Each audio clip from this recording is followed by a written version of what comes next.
Good morning, everyone, and welcome to Number 9 Farms. Today is going to be a beautiful day. And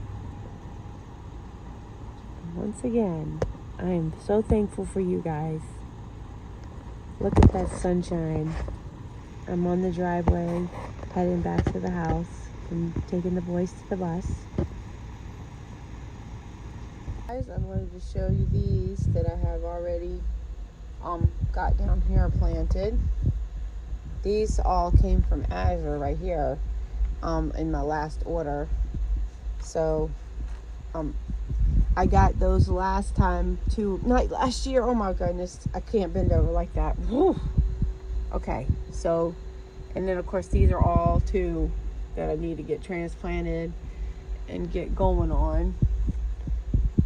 But I just wanted to show you these two because I know that you hadn't seen these ones. But those are parsley right there. And more calendula. More of those, because remember those seeds died that time in the thing. But anyways, just wanted to show you some of the stuff. Little breakfast here: liver, onions, leeks, and an egg. Today we're going to be doing some carrots. So I've got a little bit of cleaning up to do. I'm going to make the feed for the hummingbirds, because sometime around this time last year I saw like the first hummingbird. So I always used to just write it down, even like with back in North Carolina, always around April 7th in Gates County, you would see a hummingbird. And if Linda could tell you, my neighbor Linda, I had the whole porch lined with hummingbird feeders. And I always had tons and tons of hummingbird feeders. In fact, people would come over and just stare at them because they couldn't believe how many there was. So I always do, and I do a 4-to-1, just like a normal, recipe. And I just do 4 cups of sugar to, 4 cups of water to 1 cup of sugar. And sometimes we had it where we would make humongous pots full so that we could have enough to go around each feeder. And I always find that you get the glass feeders, they seem to do the best because you can clean them better. Because they do get dirty, because that sugar, it makes kind of like a mold almost. So a lot of times we'd have to pressure wash the porch because it made almost like, it could just be droppings, I don't know, but it definitely has like a mold look to it. Just like if you had aphids on your plant, it has that black sticky honeydew type stuff. So anyways, I got to take care of that today. But the first thing I'm gonna do is gonna get a little bit of cleaning done. I already got the pressure canner out, got the jars on the table, got another pressure canner out, and I've got in here the soup left from last night. So, and I did have that liver and onions. I gotta put that up still. Filling up the water now, because when we're gonna do a raw pack where the carrots are gonna go into the jar, that's the oven heating up, because I took the jars and sanitized them, put them in the oven, because I like my jars to be dry when I can. And then I'm gonna go ahead now and put this pot of water to boil, because that way we're gonna fill it up with hot water. And I do have a old carrot one. I tell you right now, I think we're gonna get a storm.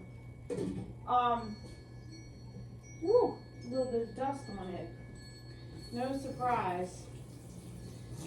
I used to, Linda laugh at me now.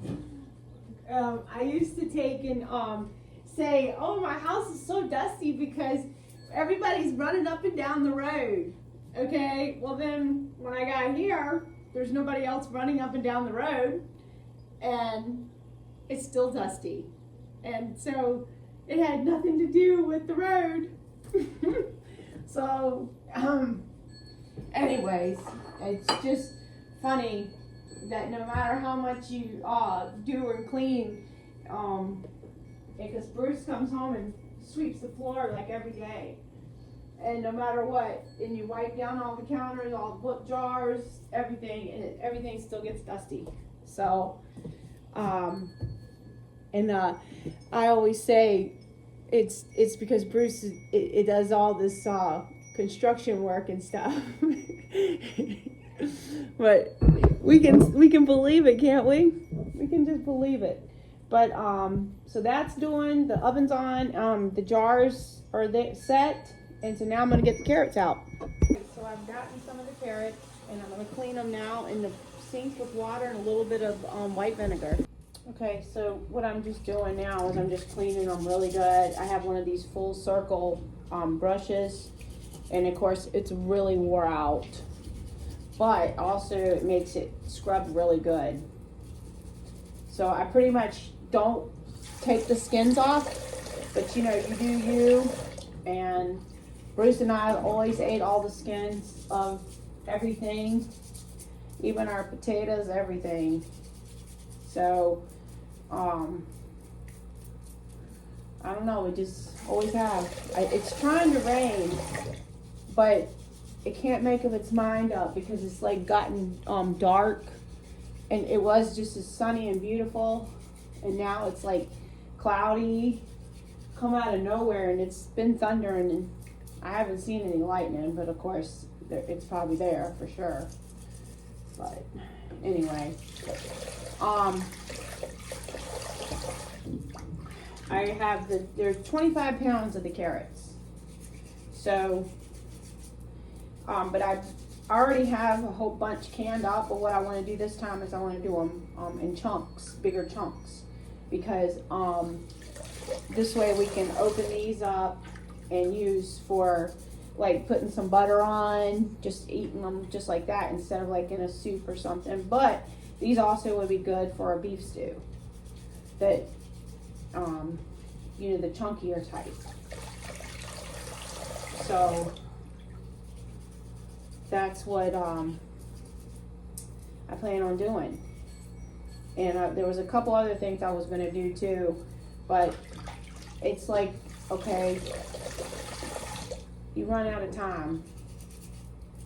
I might have to go close the greenhouse because it's really getting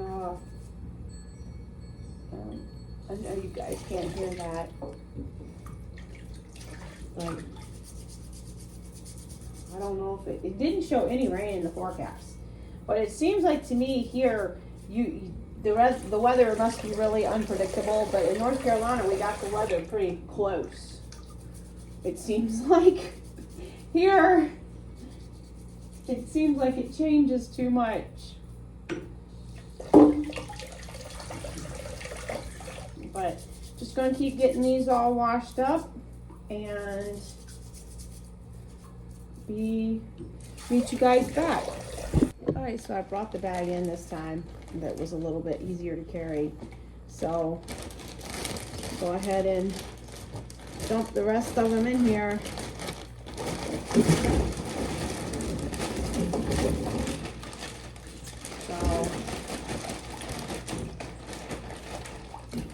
All right, and I'm gonna get the cutting board, and now we're gonna start chunking these things up. Woo! It's raining now. It finally started. I might go back out there and turn the lights on for the meat birds. Let's see. So what I'm gonna do is cut the ends off and save them. Not so much worried about the little tip, but I'm thinking that I want pieces like this or bigger. So, and I'll go ahead and get a jar. You could save those pieces right there, like for your broth, or for if you were making, you know, some vegetable broth, not just bone broth or meat. And if you find any bad spots, just cut them out too. You guys know what to do. I'm just talking here. So, and then ones like this size, you don't even have to, you know, just to get them in the jar better would be the only reason. Bruce offered to help me cut them up last night, and I was like, no, I got it. I got it. He misses doing all the stuff. So,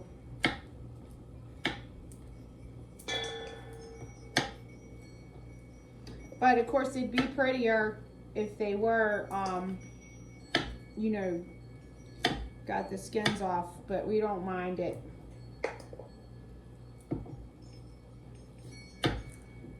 And I know some of you will disagree, but that's just how we've always done it.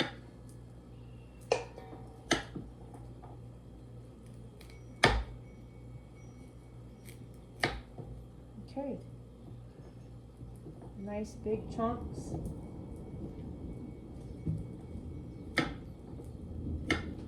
And I'm gonna go ahead and get some of the jars out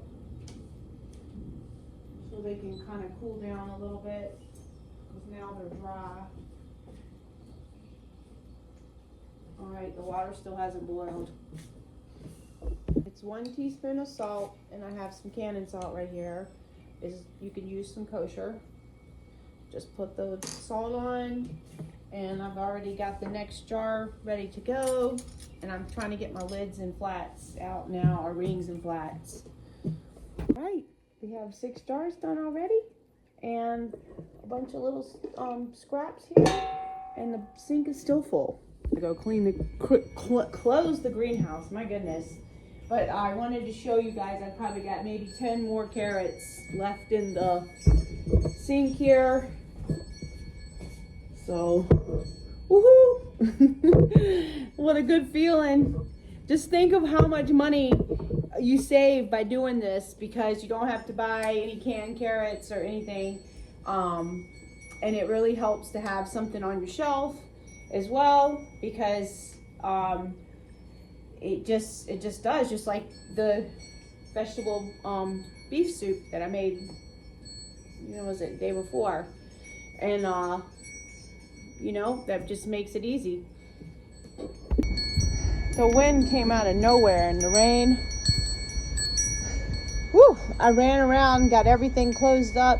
The greenhouse heater was coming on because it's dropped in temperature so much.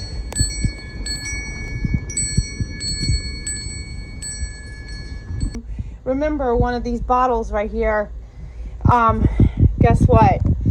It fell down there now, so it's behind there, broken. Yep. See how much the wind is blowing. Oh my. Some of those trees that are down are gonna really come down now. And the wind is. Alright, so now I'm filling up the canner. Let's see. Guess you guys can't see really. Boom. So I'm only gonna fill it up. I just know, like, about that much. So, and then I'm gonna put a little shot of. Oh, that wind is still whipping. I had to turn on the heat. A little bit of vinegar, white vinegar, and that helps to keep down the spots on the jars, which one of my jars has one that I just had here that was in the green bean one, so I probably forgot vinegar that day. Let's see if I could find it for you guys, but it really makes a stain on it. So anyways, there we go. So now you've got your indentation right here on the pot. That is where your arrow is gonna go. So, and this is where now you put Vaseline around the lid. or olive oil. I just don't use the olive oil, but a lot of people say they do. So I just go around the whole little lid here, and it helps to make a really good seal when you're pressure canning, because it seals that little gap there since there's no gasket. So that's all set. Now we're gonna start loading it up, because this one will hold 14 quart jars. So of course we're at 6 with the 7. I can go ahead and do, and then that way we can get the first shelf on. And what did I do with the shelf? Oh, here it is. Put that on, and then put the rest of the jars on top.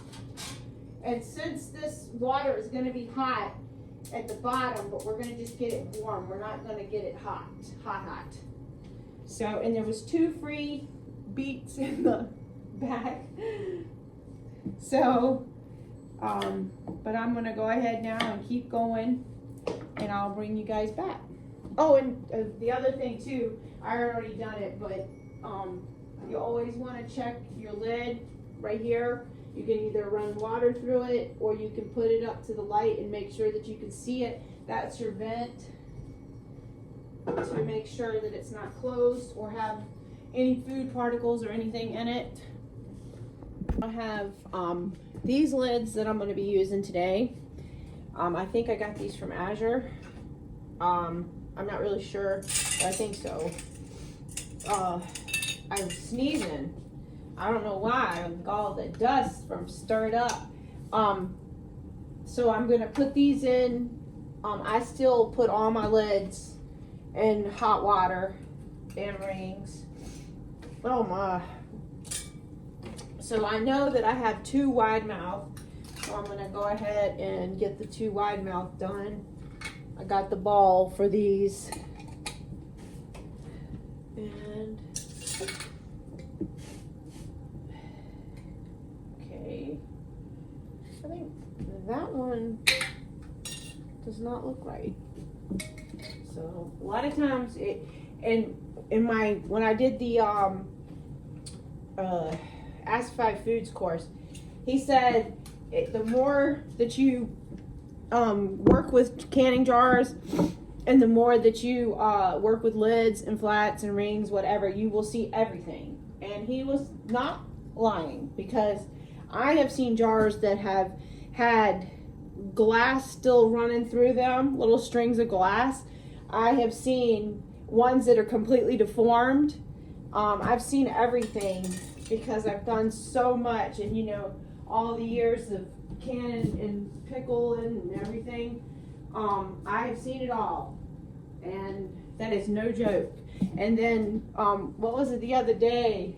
We were doing something outside, and I something to do with gardening, and Bruce says, well, you know what they say, the more that you do, the more you'll see. The more things you'll see, different stuff. And it's so true. So this water is hot, and we've got our lids and rings and flats over here going, and this is some nice hot water. So I'm going to go ahead and fill up my jar. Yeah, I'm being a little wild here. So, and then I'm going to do the debubbling, and I will bring you back. So I just make sure all the air is out. Okay, and then once the lids heat up, I will clean the rim and put that on. Go ahead and fill up the rest of these jars. So I'm excited. I love doing this. Like, you know, I guess that's why I went into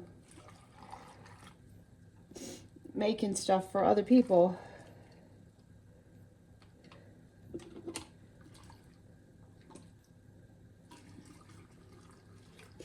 It's just, I'm sorry, I don't know why I got this little runny nose now. Like, I guess all that dust got stirred up from that windstorm. All right, go ahead and make sure you debubble, and you can get some moved around. I did tell you that I put 1 teaspoon of salt in each one. You don't have to put the salt in, but we like salt, so we always do. It's hard to really get in there, but as long as you keep pushing down, and you can make sure you get all the air out. There, see, it's coming up. I hope you guys can see it.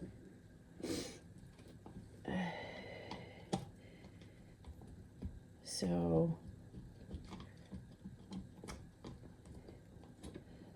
all right, and then get in some more jars, and I will bring you back when we put the lid on the pressure canner. You still want to clean your rims, because in case you get any salt or anything on it. And I've got a magnet here to get out.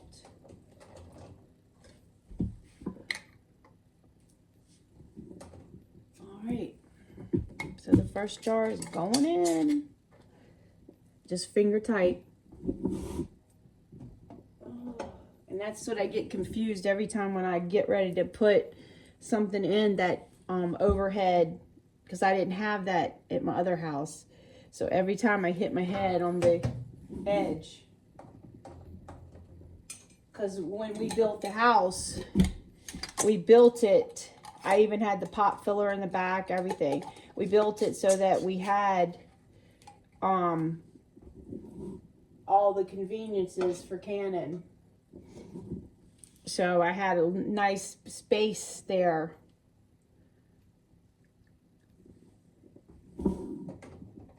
But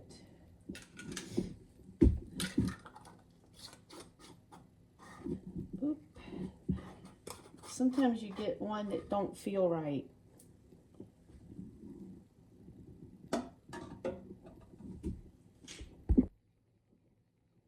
Okay, it's all loaded with the 14 jars. Remember the little divot I was talking about? This is where you want to match up. And my fingers look yuck from cleaning all those carrots. Then you want to match each one of your things here. And that's just water from when I rinsed it off. And see how it's perfectly aligned? You want to make sure that it's perfectly aligned. And then you always go back to this now, and then you don't tighten it all the way down, because sometimes if you tighten it all the way down, it can get kind of lopsided and it's harder to get the bolts on, whatever these are, screws. Okay, so now this is where you want to go ahead and tighten it down. So you want to go from side to side and just tighten it as tight as you can get it. So, and there we go. She is tight. Okay, so now we're going to turn it on. And I usually just go ahead and put it about right there. And go ahead, and now you're going to wait for your steam to come out. And once your steam starts coming out, when it comes up, it's really high, you'll notice it. And it'll start to sputter a little bit, like sometimes the little, because this one here, for some reason, this one here, this pressure canner, it's the All-American, but this one is the 30 quart, yeah. Okay, so this is a 930, model 930. This one here we bought secondhand, so it has, like, sometimes it wants to leak around there. I don't know why, but it does. But it doesn't. It's not like a big deal or nothing. Like, it's just a dribble of water. But the rest of them don't do that. So, it's really, a wonderful unit. If you ever have to buy a pressure canner, 100%, because I have many pressure canners here, and I recommend. And as my daughter said, sell some of that stuff. So, anyways, this is what I would recommend if you ever had to buy one. This one here is good because you can load up the bottom and the top. So, and then I've got the 940 and the 910. But I really would love to have this one that holds the 7 quarts. I have the Prestos for that. But anyways, so you're gonna just let it go now. We'll watch for the steam, and that is it right now. So it's exciting. That's what we have left. So now what we're gonna do is we're just gonna, normally I would blanch these. Rosie sees a squirrel. See the squirrel. Oh, and there's a little red one. That one really drives her nuts, the red ones. Some more birds.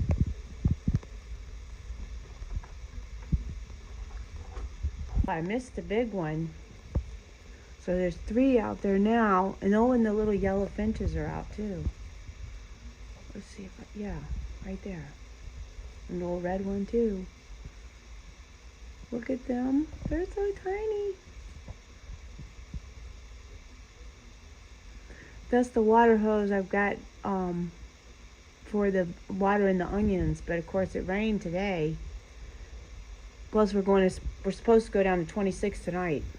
I know, 26. Oh, and there's a cardinal, the female, right there.